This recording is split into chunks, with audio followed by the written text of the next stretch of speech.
News Radio 840 WHAS. Coming up on today's Louisville Real Estate Show, how low can your credit score go in order to afford to buy a home? What exactly is a 1031 exchange and how does it help you as a homeowner? And what are the best ways to keep our lawn as green as humanly possible and have the greenest grass in the neighborhood? Hi, everybody. Bob Sokoler, owner of the Sokoler team, Remax Properties East. Thank you for joining us and hopefully sticking with us until the top of the hour. Got some great folks with your questions and answers, and we'll start with Randy Rocky, who's here from Swan Financial. They do a great job of shopping the loan, trying to get you the very best price out there. You can get a hold of Randy and his group at 645-0736. Also here, Lee Harris. She's legal counsel and knows her stuff over at Limestone Title and Escrow. You can reach Lee at 649-7964. Her number again, 649-7964. And if you're thinking of selling your home now or in the future, I'd love to help you anytime. No home too big, no home too small. I work in Louisville, surrounding areas, and Southern Indiana. You can reach me at 376-5483. That's 376-LIVE. Or you can go to bobsellslouisville.com. And then also, if you'd like a free analysis of what your home is worth, we do it by computer. You can go to WeSellLouisville.com and fill out the information. All right. Let's go to these questions. They come in via email. You can, too, by sending me an email, bob@WeSellLouisville.com. This one is for Lee Harris. David writes in, he's selling his home, and he's accepting an as-is offer. It's as-is condition. He's wondering, though, Lee, can the investor who's buying his home come back and ask for repairs? And if they do find problems, can the investor pull out of the deal and get his good faith check back? Lee. Great question, David. So if you have done a disclosure, which undoubtedly you have in order to sell your house, and you've listed all the defects that you know of or the repairs that you've done, and then you enter into a contract which is as is, that means that the person says, this is what I'm getting. I saw the disclosure. I saw the house. I know what I'm getting, and I'm taking it that way. They really are not contractually allowed to ask for any repairs under that type of contract. They may, in fact, find something and shoot it back to you and say, hey, I'd like you to fix this, but you're certainly under no obligation to do so. If they then walk from an as-is contract because you won't do a repair, that would be considered a breach of the contract, and you would be entitled to ask for the earnest money as your damages. So I'm not saying it doesn't happen, but it's certainly you have to go back to the language of the contract and point out that this was as is. So let me ask you something on David's behalf, Lee. There in the contract, there's two different ways of doing inspections. There's number 2, which allows you to do inspections in a timely manner, whatever is inserted in there. But there's also number 1, which says you're accepting the house in as-is condition. Am I correct? Yeah. Yes. So if number 1 was checked on David's contract, they can still pull out if they find something, but they're not supposed to. Correct? It's as is, and there's no inspection. So they're just taking it unless there's some kind of material misrepresentation that they find. They're taking the property under Section 1. Okay. And most investors, David, just so you know, they're not going to probably nitpick the house because a lot of them, of course, are going to flip it and do their own work and all that. So an investor is a good type of buyer who probably isn't going to really ask for a lot of repairs. We actually have a flipping question coming up. That's interesting cool. that you mentioned that. Yeah. Let's go over to Randy Rocky, Swan Financial. Randy, Sarah sent us an email. And by the way, this is not her real name. And this is the following reason. She says her credit score is below 600. Right. She wants to try to buy her first home this year, but she's been told by friends that it's never going to happen with a low credit score. So in this email, she's wondering, what are the top, say, 3 things that she can do to raise her credit score to an acceptable level, be able to buy a home? Randy? Well, first of all, we can go down to a 0 credit score or to really a 550. A 550 credit score would be 10% down. 580 credit score would be 3.5% down. You would have to have, it would be a little higher interest rate. But the top 3 things she can do is make sure that her credit card never goes over a 30% maximum limit balance. So let's say her credit card limit is $1,000. then she will not want to go over $300. The second thing she does not want to do is do any 90 days same as cash or anything of those things where she has a lot of credit out there. And really, the third thing, and it's an obvious thing, is to sincerely pay your bills and pay them on time. No, simple. Those are the three things. All right, good. A reminder, if you would like to hear and see this radio show, again, we get a lot of information out there. It's easy. Go to LouisvilleAnswers.com. That's LouisvilleAnswers.com. That is a redirect to our YouTube channel where this show resides, along with hundreds of other shows. Really do have 500-600 shows out there. And again, it's LouisvilleAnswers.com. Also, if you want to see, read, and hear reviews that our Sokoler team gets, we're really proud of our reviews. You can go to Louisville Zillow or LouisvilleGoogle.com. Louisville Zillow, Louisville Google, get you a look at our reviews. I pulled this up a little further in the show, Lee, because of what you said before. Luddy bought a home that had been bought by an investor and then flipped. Several months later, Luddy now is saying she's seeing problems pop up. For example, there's an area that looks like it was wood when she had it inspected, and it was inspected, but now it appears to be plaster of some sort, and it's falling apart. So Luddy's asking, can she go back against the seller, and what are the costs and procedures if she goes back against the seller? Lee? Great question, Lottie. This is a very, very common question that I receive on a daily, weekly basis. It's about property condition. If someone has flipped a house, then they should have given you a disclosure which says all of the things that they did and anything that they didn't do that they might have noticed was a defect when they were doing that flip. And so Kentucky law says you're supposed to disclose any defects that you know about. So if the seller knew that there was this issue about the plaster and that it wasn't good, or if they just basically put a lipstick on a pig and maybe plastered over a problem, or other things you might find in your house, you have 365 days under the contract from when you find that out. So it's called the discovery rule. It's not 365 days from closing, as some people think. It's 365 days from if you saw that today. You would have another year to file for first mediation, which is a process where people try to come to their own resolution. And then secondly, if you can't come to a settled agreement, then you would go to arbitration, which is where an arbitrator actually decides the facts and issues a ruling that you can then enforce. The costs of mediation are somewhere usually between about $375 to $450 per person. So the mediator's fee might be somewhere between $750 and $900, and each person is obligated to pay half of that. Arbitration can get a little more expensive because it is an hourly thing. You don't know if you have an arbitration that lasts 5 hours or you have one that lasts 10 hours. So you can't really predict exactly how much it's going to cost, but that is certainly something that is more costly and more time consuming. Yeah, so you have to make the decision. Do you go ahead and spend the money and go after them? That's a real problem, isn't it, Lee? Because it really does come down to whether you think there's a big enough concern. Cost analysis. Throwing good money after bad sometimes, you don't necessarily want to do that. Yeah, so think about that. And Lee's always available we'll give her number out in a little bit for some more consultation on what you should do or should not do. Back over to Randy Rucky at Swan Financial. Randy, Robbie is in the military. And by the way, thank you for your service, Robbie.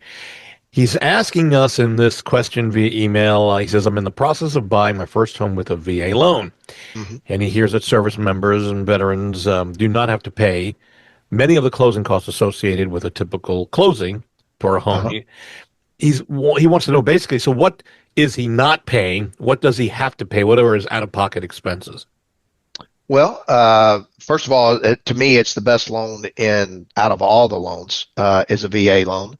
And there are a couple of things. If you're more than 10% disabled by the VA, then you don't have to pay what's called an upfront funding fee that's rolled in a loan, and that runs between 2 and 3% of the purchase price. So again, it's rolled into the loan. It's not out of pocket. And the other thing, really, all other expenses are pretty normal. What a Fannie Mae, Freddie Mac loan is. But if you get the seller to pay your closing cost and escrow set up, it's typically 3%. So, on a $300,000 loan to get everything set up, with the title fees and all the above, you're looking about $9,000 is what it costs. So you can have the seller pay for that. And then there is, in a lot of my scenarios, the veteran doesn't come with anything to the closing table. It's zero money down. And the one fee they definitely don't pay is private mortgage insurance monthly. So on any loan that's not 20% down payment, you pay private mortgage insurance unless you buy out the private mortgage insurance, which most people don't. And on a VA loan, which is huge, is you do not private mortgage insurance. That is a big plus, a big Oh, savings. huge. Yeah. Huge savings, yes. So I know it's tough to ballpark this, but let's just say it's a $300,000 home. What is Robbie's out-of-pocket expenses? Can you ballpark it for us? Yeah. So if he gets not 3% seller concessions, which a lot of your team does for me, when we do loans. So if he does, then which is $9,000, he has no money out of his pocket. If he doesn't, he has $9,000 out of his pocket plus around that, plus a home inspection, which usually runs about $400 to $600, but that's it. So either or anything in between that. If the seller says, "Hey, I'm only going to pay $5,000 towards closing and escrow," then he would bring, in that scenario, a $300,000 house. He would bring about $4,000 to the closing table plus home inspection. In just a little bit after a break, more information about a 1031 exchange, also how to have the greenest grass in town.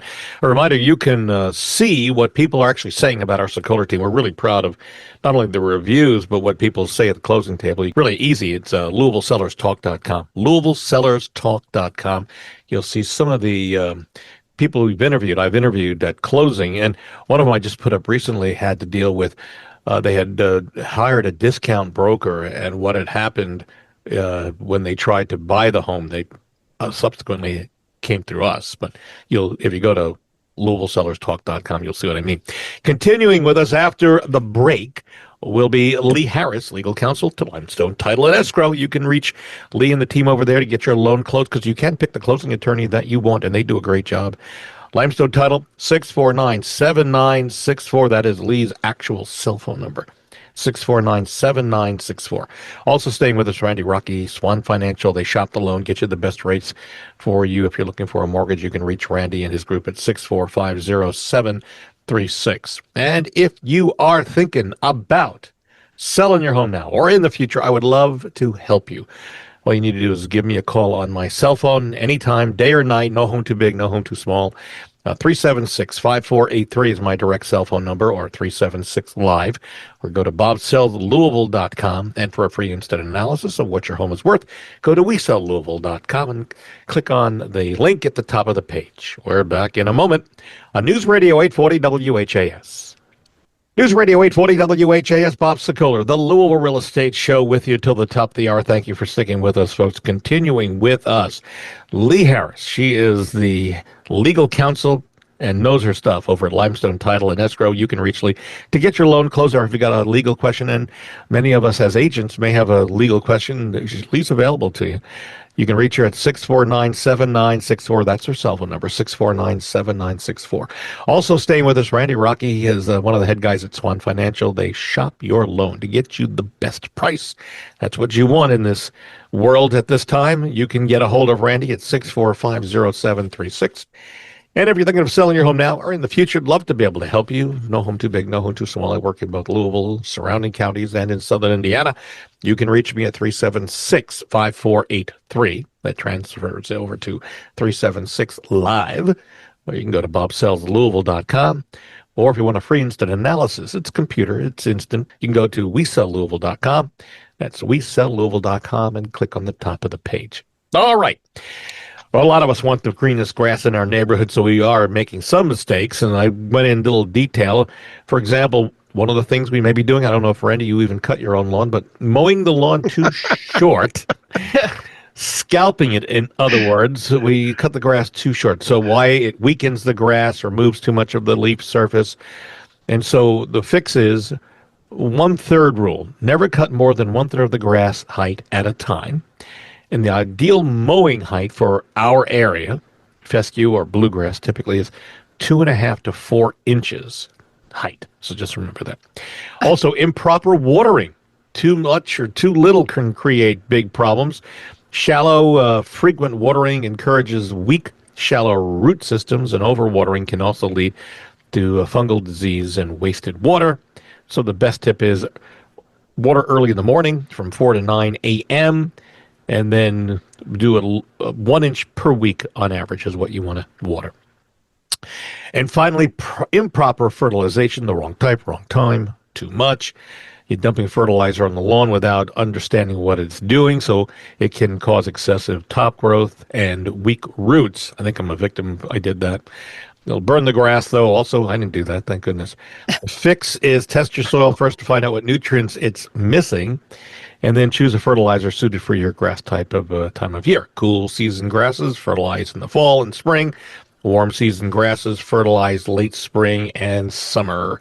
So hopefully that will help you in terms of getting your lawn looking like the greenest in town. All right, so let's go to Lee Harris over at Limestone Title and Escrow. Danny selling one of his rental properties. He wants to know more about a 1031 exchange. He's not sure if it's worth pursuing. So here are his questions, Lee. What is a 1031 exchange? Let's go down the list. Let's start with that one. What's a 1031 exchange? Yeah. 1031 references a tax code section, which is tax code section 1031, which allows for people to not get rid of taxes, but defer taxes on capital gains. If you have a property that's held for business, you can do a replacement property and you can roll the funds, whatever profits you get from your first transaction over into your second one, and you don't have to pay that capital gains on that transaction. You can keep doing this and keep doing this and keep doing this until the end. At the end, somewhere down the line, the capital gains will be due, but you're deferring that, which gives you more money in your pocket to upgrade or to buy a different type of property or to keep investing without having to pay a lot of taxes on your profits. So that's the general gist of a 1031 tax exchange. Danny's asking then, what is the time frame involved for doing a 1031 exchange? Okay, that's a very good question. The whole thing about a 1031 tax exchange is you have to follow the IRS's deadlines to a T. If you don't, if you miss it by 1 day or 1 minute, you're going to get your tax. So you have 45 days after you decide to do a 1031 to identify your replacement properties to your intermediary. The intermediary is the person who's going to handle the funds. You can never touch these funds. They're not going to go into your bank account. They're going to go into your intermediary's account. So in 45 days, you're going to identify these properties. Then you have 180 days to close on one or two of those properties, however many you're going to close on. Has to be one of those properties, and it has to be within that time frame. If for whatever reason it doesn't work out, then you will owe the tax. So we do have some qualified intermediaries that we work with, and they're very good and not very expensive. So if you ever want to do one, the best thing to do is to, at the very beginning, start out contacting someone so you won't mess up the deadlines or how to deal with the funds. Okay. And I think your next question on this, Danny, we've already answered, that was, what's the advantage of doing a 1031 exchange? And Lee says it offsets the taxes that are coming in on that. And finally, he says, what is the cost or out-of-pocket cost or funds needed to do a 1031 exchange? So what does it actually cost him out of pocket? Yeah, usually a qualified intermediary. I mean, I know the ones that we work with, I think, are less than $1,000. It's probably going to be in that range, maybe somewhere between $900 and $1,200, depending on which qualified intermediary you choose.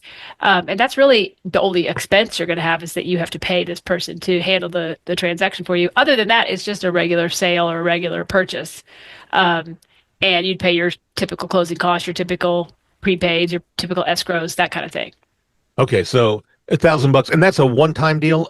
Yes. Or every time you do a 1031 exchange? Every time you do a 1031, you're going to pay your qualified intermediary, yes. Okay, but the profit, the money that you save. Oh, yeah, you can keep going and roll it. We have people who started out with a tiny little rental home and just kept 1031ing it all the way up the line, and now they have, a 20-plex or something. So it is a good way to save a significant amount of money. Yeah. Okay. So remember that 1031 exchange in case you don't know.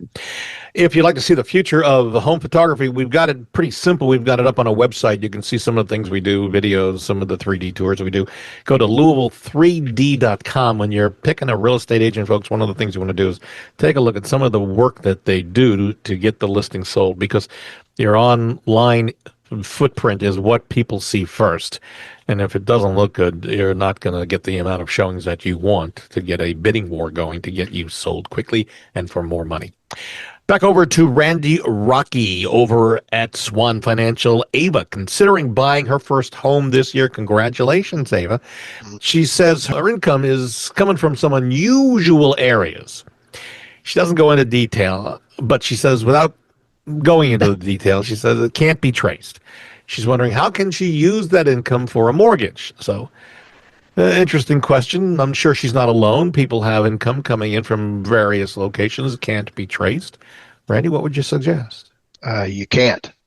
Oh, It's okay. it's very simple. Now, if you own a home, I can do a no income, no document loan. Absolutely, long as we can show the 20% down, and you're doing an investment property. Also, I can do bank statement loans for people that are self-employed. If they don't, want to show their taxes, I can do that as long as they put 20% down. But if you're in no income and you're looking to be a first-time home buyer, it's impossible to get a loan. So whatever happened, the no doc, no, it's just stated income, that went away Yeah, because of the fraud, right? Yeah. yes, Yeah, because there of the was, fraud. yeah. Yes, back in 2008, and people seriously, were working in industries that would be considered then, where you would make probably $10 an hour back then, or 12, and they were stating they were making $120,000 a year, and I would not do those loans. But there are people that absolutely did, and that's why that all went away. It's Yes. why we had such a foreclosure problem. They made them AAA loans. They said they were great loans, and they were terrible loans. I mean, they were zero money down, and someone that has a 580 credit score, and they state they make $10,000 a month, and they truly didn't. And thank God I decided not to play in that sandbox, and Yeah. I'm very proud of that. Yeah. Yeah, if you couldn't afford it at the beginning, you were not going to be able to afford it next month and the month Yeah, after and I think obviously you could sell those loans, but ethically, I'm not trying to get a gold star. It's just a fact. I stayed away from them because I thought it's just terrible, Yeah. terrible loans. Yeah, some of the lenders who were in business at the time packaged them and sold them to foreign countries as investment.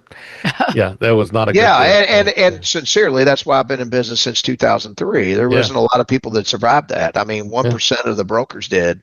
Literally 1%. 99 out of 100 went out, and yeah. we've been in business for that long for a reason. I think it's a terrible practice to do things like that. Yep, I'm with you.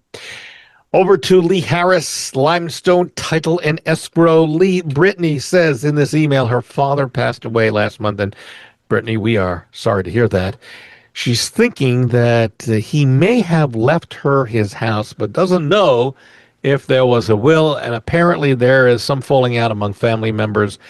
So, for anybody who is listening right now, like Brittany, who has a loved one who's passed away, what's the procedure that she should and they should follow to find out if there's a will, or how do they find out if there's money that is due to them? Absolutely. So, if you're the first thing you want to do is if he owns a home is to pull the deed. And if you're in a county where the deeds are online, it's very simple. You just put in the person's name, or if you have the deed book and page number, or if you have the address, you can find that deed. If that deed says that your dad owned it with you with right of survivorship, or to the survivor of each of them, then that property belongs to you. No probate, no will, no nothing. If you don't see that type of language, then you might want to look around his house, or if he had an attorney, call his attorney and say, hey, did dad have a will? If so, then the will govern what happens. If you can't find one, or if one didn't exist, then when someone has real property, you've got to go to the probate court, which is district court, and file for a probate. The court will then appoint someone as administrator. It's usually someone close to them, such as their daughter, and that person will then be in charge of distributing the estate according to statute. So children get a certain percentage, spouses get a certain percentage, then it goes down, down, down, down, down, after that. So hopefully, if there's a will, you can find it. That will say who is in charge, which might be you as executor. And it will also say who gets the house, who gets the bank accounts, who gets the everything. If not, the court will handle it for you by appointing you or someone in your family as an administrator. And then that person's in charge, and the court will guide you through it.